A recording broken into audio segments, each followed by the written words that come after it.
नमो भगवते वासुदेवाय। ओम नमो भगवते वासुदेवाय। नारायणं नमस्कृत्य नरं चैव नरोत्तमं देवीं सरस्वतीं व्यासं ततो जयमुदीरये। नष्टप्रायेषु भद्रेषु नित्यं भागवतते भगवति उत्तमं श्लोके भक्तिर्भवति नैष्टिकी। So today we are starting fifth chapter, third canto, fifth chapter, Vidura talks with Maitreya. Text number 1. Shri Shukuvacha Dwari Dunyadya Rishabha Kurunam Maitreyam Asinam Agad Vodham Shaptopasritya Chitta Bhava Siddha Papricha Soshilya Gunabhitriptaha. Shukdev Goswami said, Vidura, the best amongst the Kuru dynasty, who was perfect in devotional service to the Lord, thus reached the source of the celestial Ganges river, Hardwar, where Maitreya, the great, fathomless, learned sage of the world, was seated. Vidura, who was perfect in gentleness and satisfied in transcendence, inquired from him. Vidura was already perfect due to his unalloyed devotion to the infallible Lord. The Lord and the living entities are all qualitatively the same by nature, but the Lord is quantitatively much greater than any individual living entity. He is ever infallible, whereas the living entities are prone to fall under the illusory energy. Vidura had already surpassed the fallible nature of the living entity in conditional life, due to his being Achyuta Bhava, or legitimately absorbed in the devotion service of the Lord. This stage of life is called Achyuta Bhava Siddha, or perfection, by dint of devotion service. Anyone, therefore, who is absorbed in the devotion service of the Lord is a liberated soul and has all admirable qualities.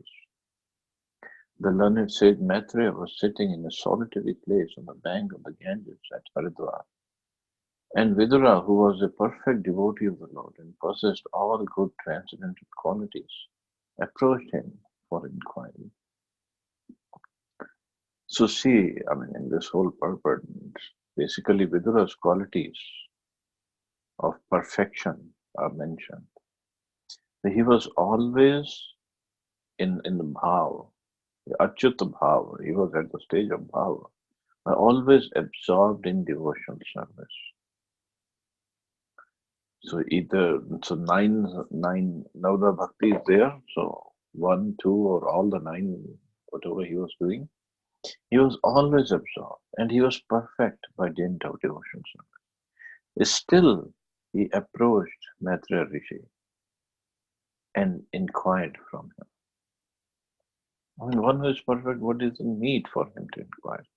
But one who is perfect, he wants to always hear about Krishna. That's his perfection. Vidura uvacha Sukhaye karmani karoti loko nate sukham vanya duparamam va vended bhuyastat eva dukham yadatra yuktam bhagwan vadinnaha. Vidura said, O great sage, everyone in this world engages in fruitive activities to attain happiness, but one finds neither satiation nor the mitigation of distress. On the contrary, one is only aggravated by such activities. Please therefore give us directions on how one should live for real happiness. Vidura asked Maitreya some common questions which was not originally his intention. Uddhav asked Vidura to approach Maitreya Muni and inquire into all the truths concerning the Lord, his name, fame, quality, form, pastimes, entourage, etc. And thus, when Vidura approached Maitreya, he should have asked only about the Lord. But out of natural humility, he did not immediately ask about the Lord, but inquired into a subject which would be of great importance to the common man. So this is another feature of a devotee who has achieved perfection, is very humble. And look, question, this is what Prabhupada is also writing, the why did he ask such a common question? That, um, excuse me, sorry, that everyone in this material world is trying to find happiness by doing karma activities. But in the process, they don't find satisfaction and their distress is never mitigated or gone away. So, why is it so? So, how one should live for real happiness? This is also one way of asking him question. One way it could be that he wanted to ask for people in general, for their benefit. And second was his own humility. He didn't want to just jump into Krishna's confidential pastime, um, claiming that he is at that level that he can understand Krishna's confidential pastime. This is natural humility of a devotee. Just like when Sanatan Goswami met Chaitanya Mahaprabhu in in Banaras, Sanatan Goswami was such a big scholar. Sanatan Rupa Goswami both were big scholars, and and there was no limit to their devotion. But the question that he asked was, "Ke ami? Kene ame jare tapatrai?" Ke ami means, who am I? I mean, we can't even imagine Sanatan Goswami as a Chaitanya Mahaprabhu. Who am I? Of course, we all know now. We are spirit souls. But Sanatan Goswami, out of humility, is asking. And why? And here Sanatana Goswami said, why these three types of miseries they bother me? Adidevik, Adibhautik, and Adhyatmik, Klesha. Why do they bother me? Of a person or a devotee of a stature of Sanatana Goswami is definitely beyond these three miseries, which bother people like us. But this was his opening question to Chaitanya Mahaprabhu. Of course, Mahaprabhu answered his questions, but Sanatana Goswami, this was his natural humility.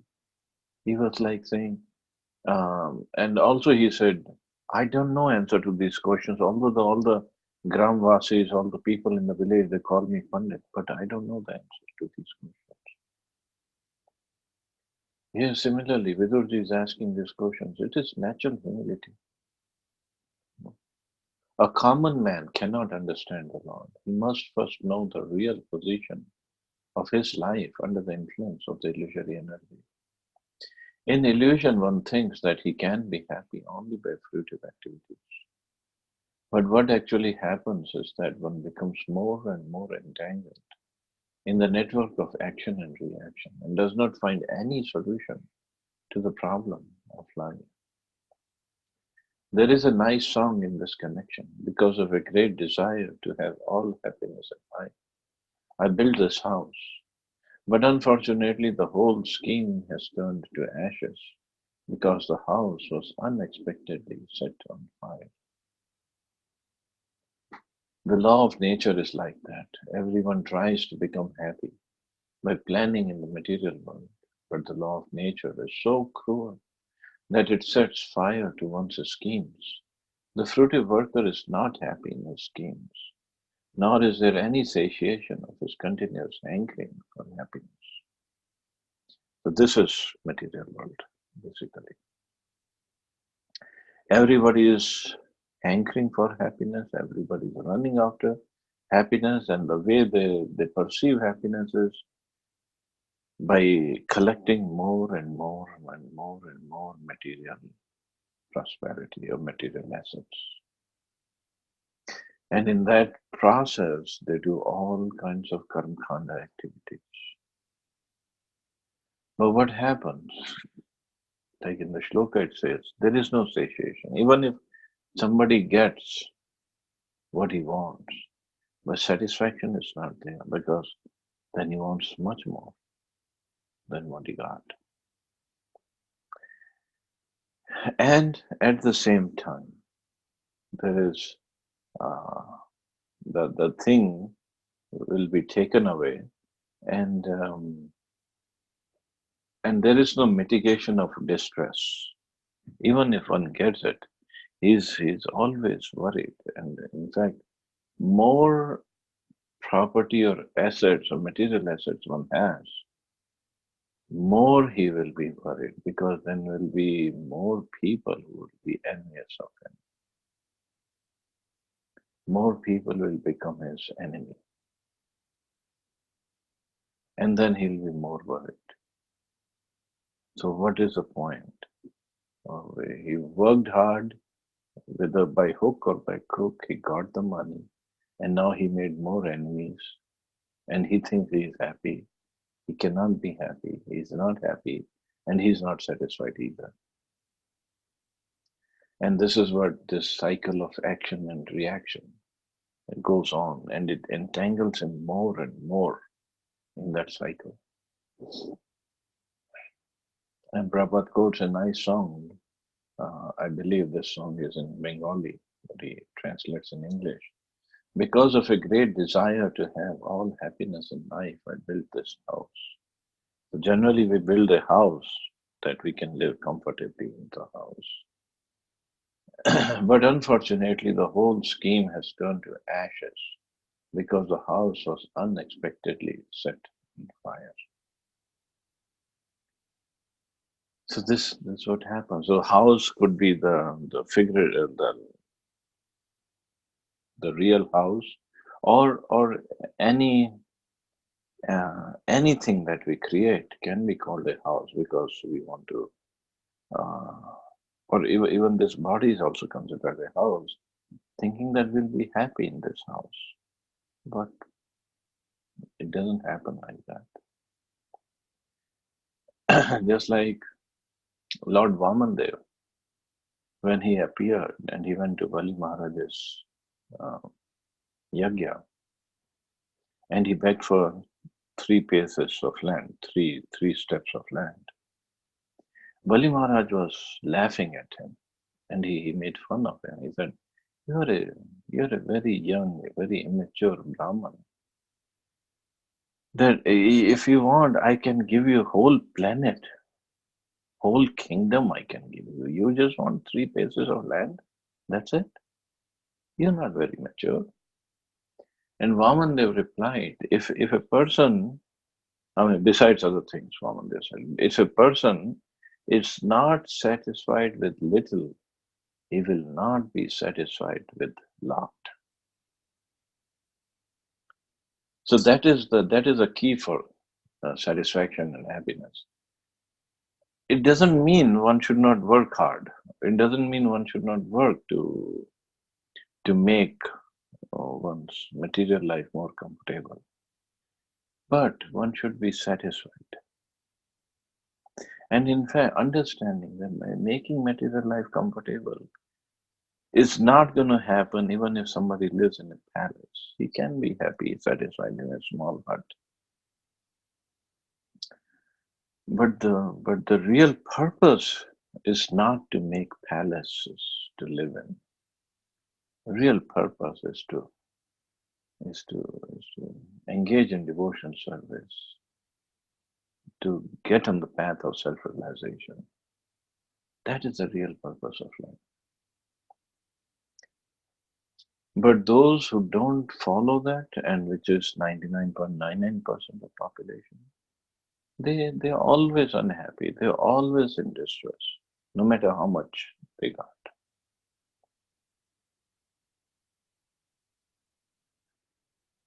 And it actually shows from their faces. I mean, I always used to tell, because it's been a long time ago, when I was in Ludhiana and we were trying to build a temple. So had to go and meet many big industrialists. There are plenty of them in Ludhiana, very rich people. So went to meet a rich person, in the morning, like it was like 9 a.m. or so. He had just got into his office, and we went to see him at that time. So he got to his office in his nice big Mercedes, and it was a big, very sophisticated office he had. And as soon as he sat down, his servant came and he brought a glass of water for him, water in a silver cup. And me and another devotee, we were just sitting there watching, and he gave us water also in glass. And we were watching, and he got water in silver cup, and then the servant took out a silver plate, small silver plate for him, for for for the owner of this company. And then we were watching what is happening, why the small silver plate?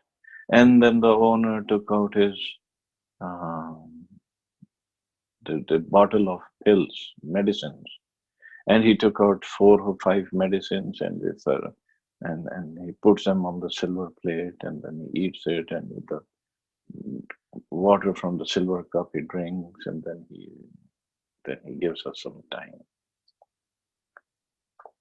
So even if somebody is so rich that he can afford to eat medicines through silver plate, but regardless, he is sick, and he needs those medicines to make him work. So where is the question of happiness? On the other hand, we were thinking when we were on the way back, we were talking, me and this devotee. They were devotees in a temple, brahmacharis, hardly have any money, any money. All they had was 2 or 3 set of dhoti kurta and whatever clothes they wear. But they were always happy. I mean, the faces of those devotees in the temple were always glowing. But these big industrialists, they have so much of money, crores and crores and crores of rupees in their bank balance, and fancy cars and wonderful homes. But where is the happiness? There was no happiness. They just had some mental satisfaction that they have so much of money. That's all. Happiness was not there. So, what are we working so hard for? In fact, Steve Jobs, in one of his, I think it was his last speech, he talked about it. He said, I just worked hard throughout my life to attain some goals and to get some uh, material prosperity, but it is just basically a waste of time. Steve Jobs, one of the richest persons of the world, he said that. So we are not against people making money. There's nothing wrong with that. But don't forget the real goal of life. And if we try to dovetail our life in service of Krishna, even making money will become devotion service. There's nothing wrong with making money. It's just forgetting Krishna, forgetting ourselves on the in the path. That is wrong. Text 3. जनस्य कृष्णाद् विमुखस्य देवा धर्मशीलस्य सुदुःखितस्य अनुग्राह्य चरन्ति नूनं भूतानि भव्यानि जनार्दनस्य. O my Lord, great philanthropic souls travel on the earth on behalf of the Supreme Personality of Godhead to show compassion to the fallen souls who are averse to the sense of subordination to the Lord. To be obedient to the wishes of the Supreme Lord is a natural position of every living entity. But due only to past misdeeds, a living being becomes averse to the sense of subordination to the Lord and suffers all the miseries of material existence.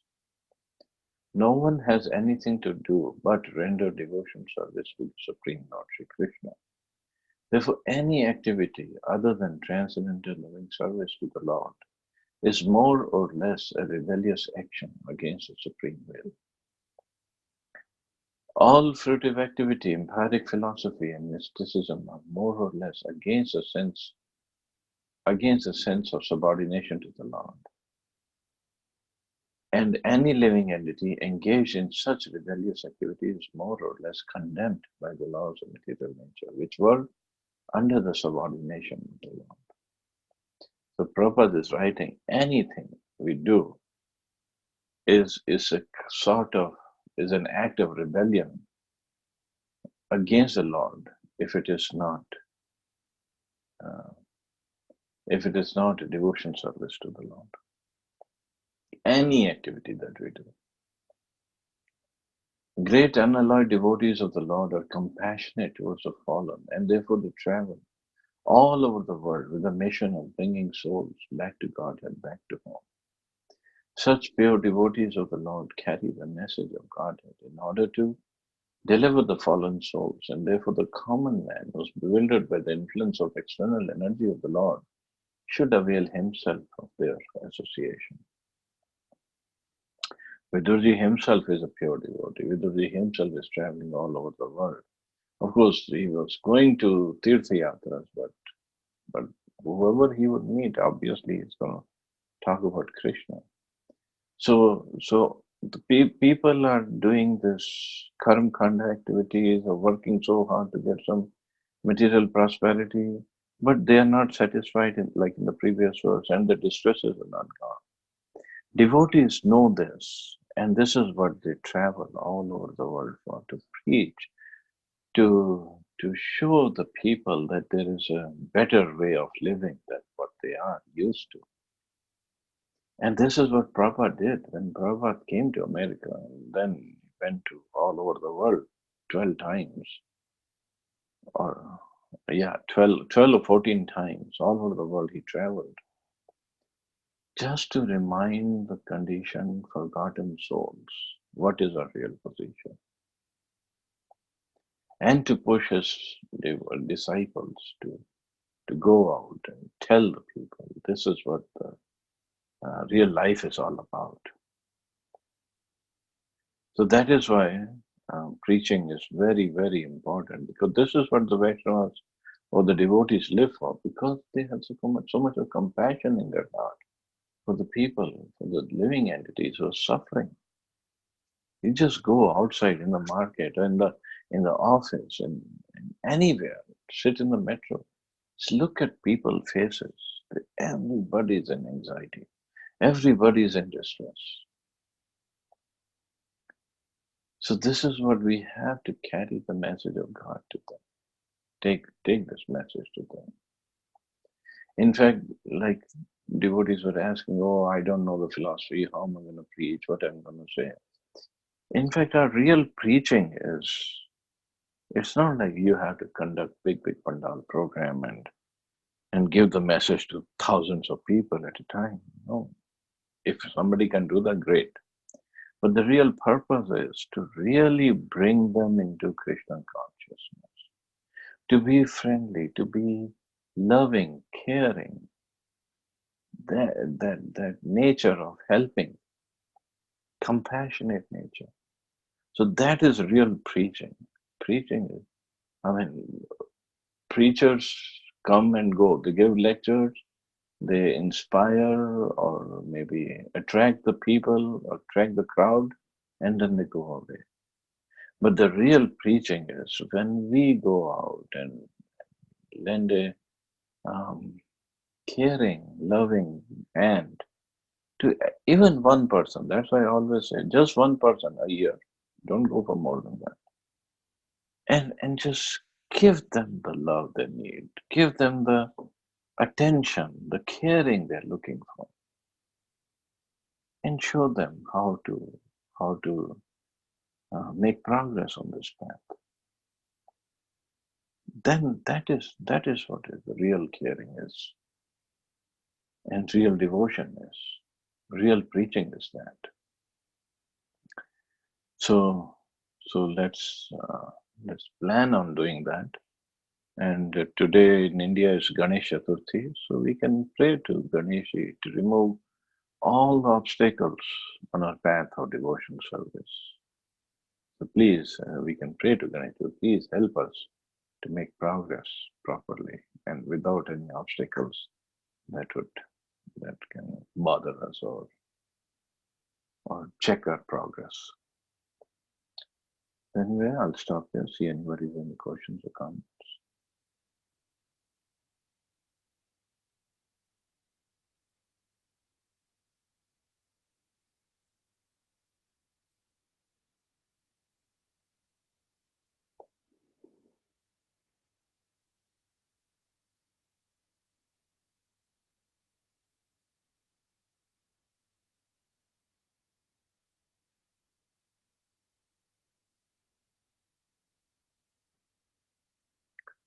Hare Krishna. So let's stop here. You all have a wonderful day. Hare Krishna. Jai Srila Prabhupada. Thank you, Prabhupada.